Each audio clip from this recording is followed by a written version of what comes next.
అలా మన జగనన్న కాన్వాయ్ రాగానే ఇలా మన మామిడి లోడు లారీలు రావాలా, టపటపా కాయలు కింద పడేయాలా, కసకస వాటిని తొక్కేయాలా. తొక్కించడానికి ఒక ముసలోడు మామిడి పండ్లు ఇవ్వనంటున్నాడు.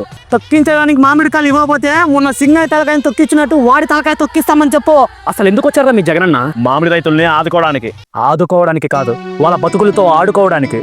ప్రాఫిట్ గ్యారెంటీ లేని వృత్తేరా వ్యవసాయం. అయినా అలాంటి దాన్ని ఎంచుకొని ఆస్తులు అమ్ముకొని ఆశలని దాని మీద పెట్టుకొని కొన్నిసార్లు కడుపు కూడా కట్టుకొని విత్తనం వేసిన కాడ నుంచి కాపు చేతికొచ్చేదాకా కన్న బిడ్డలో సాగుతారా రైతు పంటని. మీరు అడుగు తొక్కిచ్చింది పంటని కాదు, రైతు రక్తాన్ని. జగన్మోహన్ రెడ్డి దగ్గర ఈ వైసీపీ గుండా నాయకులు ఈ పని చేసి నేను ఎట్టా లేకుండా ఈ పొద్దు నేను సంవత్సరం చేసిన పంటంతా నాకు వృధా అయిపోయి నా బాధలు ఇవుంటని చెప్పేసి నాకు ప్రభుత్వం ఇచ్చేది పోయా.